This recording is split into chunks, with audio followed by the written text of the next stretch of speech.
you kind of, to the point tonight, he was talking about, rotation change may have to be looked at moving forward, mostly because I'm sure you know the stats, but the starters plus offense is really good and everything else is kind of shaky. How frustrating has that been? Losing is frustrating. To start the season, you're always trying to figure out rotation. And, that's sometimes to be expected. I think the expectation for us, usually we don't go through that. And so it's kind of like, oh, man, our rotations, for the most part, we've always been able to figure them out pretty quickly. And, it's 3-7, 3-6. So you're 3-6, you have to look at everything. And I think, that's what coaches are getting at. But I'm not going to sit here and blame the guys that are coming off the bench or the coaching staff. We all got to figure it out, regardless of what that is. I think we all can improve. So just got to keep plugging away at it. But I'll say this again. We have to correct our defense. Klay Thompson and Steph Curry shot 15 for 30 from three. That right there alone is good enough for us to win a game.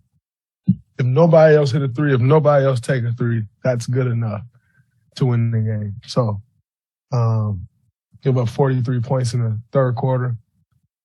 I'm not sure if the league average for points are up.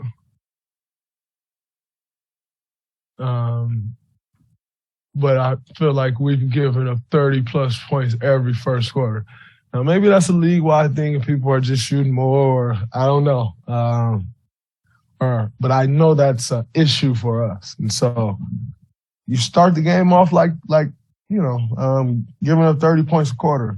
Teams get comfortable. And once a team gets comfortable, you got to deal with that problem. Everybody's an NBA team. Everybody's NBA players. Everybody's getting paid a salary to play basketball. And you allow those guys to get comfortable, you're stuck dealing with that the rest of the game.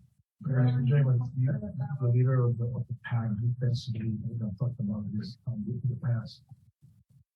How you go from being the top 5 team defensively all the way to the 30th in the league?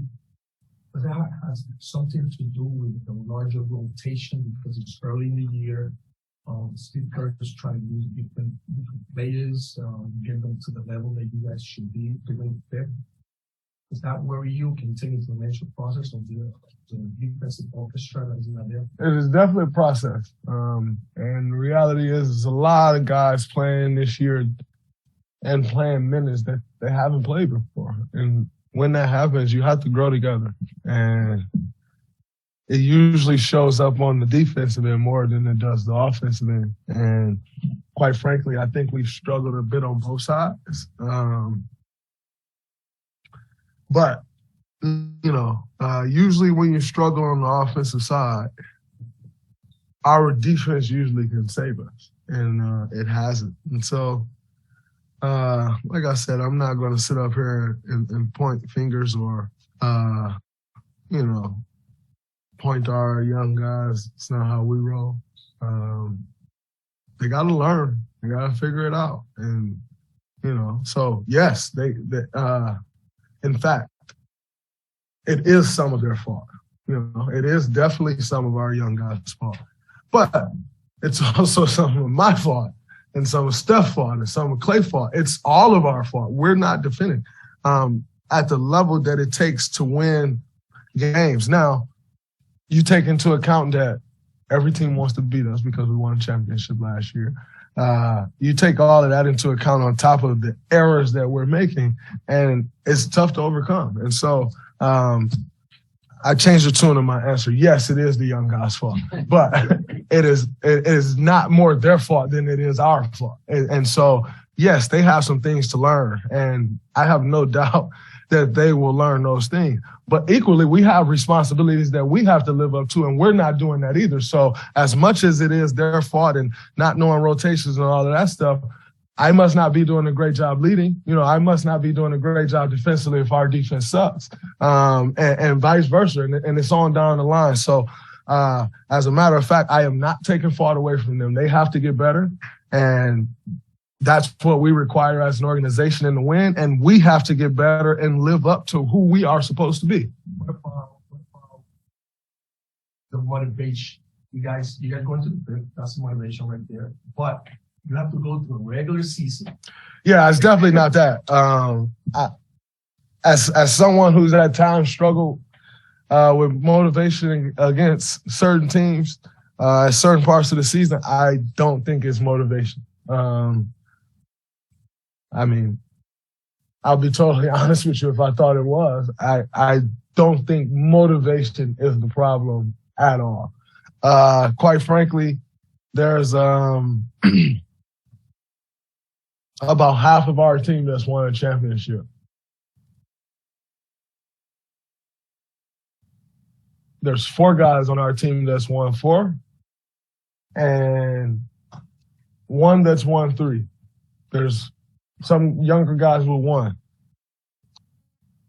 You think Steph Curry's struggling with motivation? Have you watched him play? I don't think so. Think Klay Thompson's struggling to put motivation? I don't think so.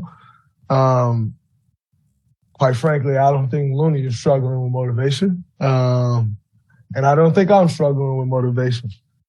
That's where you will see a motivational thing at. And guys who's just done it over and over and over again. And quite frankly, I don't think it's that. So no, we have some things from a competitive spirit to get back.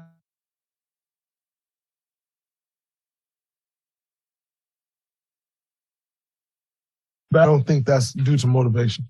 Right, Ron, what about the defense? Specifically leading to these early fouls. Well,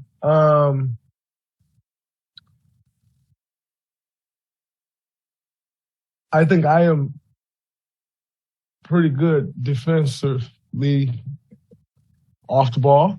I think Looney's pretty good defensively off the ball.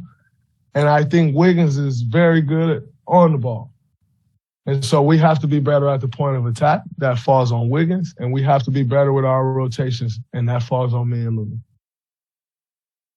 Draymond, you know there's going to be growing pains in younger players, but has it been even more difficult maybe incorporating them as they take on bigger roles? There's always growing pains. I think if we can control the things that we know we can control, you don't notice those growing pains as much. But when you're not controlling the things that you can control, 44 free throws tonight. Now, it would probably make more sense to me if I said that was a team that had all lights out shooters and we didn't want to help, so guys were getting drove by and like we started reaching. But we just played a team that's missing like their top 5 shooters. And so you should be shrinking the floor anyway. So again, I think it goes back to our will to defend and our attention to detail on that side of the ball. And when we can get back to that, then I think everything else will fall in line. You guys did a good job. Last one, I got to get Steph. You guys did a good job containing Paolo tonight, but in the second half, he was able to become more assertive. Talk about what you saw from him. Oh, he's a good player. 100% agree with him being the number 1 pick. I mean, he, a Seattle kid. Those guys breathe basketball, and Paolo's a special guy. He hit some tough shots tonight, but that's why he was the number 1 pick. He's going to make some tough ones, and you have to live with those. But I really love his demeanor, and that team hasn't won many games. I think that was their second win of the season, but they are competing. And if you're watching these games, they're not getting blown out anymore. They're right there, and they're learning how to win. And if I'm being honest, I think his demeanor and who he is has a lot to do with that. Has a lot to do with the mindset change. And obviously, you have to give a lot of credit to Jawan Mosley, who's leading the charge over there from the head coaching position. But Paolo and his demeanor and his love for the game, you can see it through other guys. I think that probably was and by the way, we've struggled in this building, as you know. I think that was the most confident I've ever seen an Orlando Magic team, at least that I can remember, for the last 6 or 7 years. And like I said, I think that and it's due in large part to Paolo's demeanor and what he's walking into this building with, and everybody's seeing that and saying, okay, he's a guy. When I say he's a guy, I mean like one of those guys that can carry an offense, that can be a great player. Okay, so now we have a guy that we can all fall in line behind, and that's what I'm viewing from this team, even when I'm watching them play, and it's beautiful to see when you have a young guy who comes in with that type of demeanor.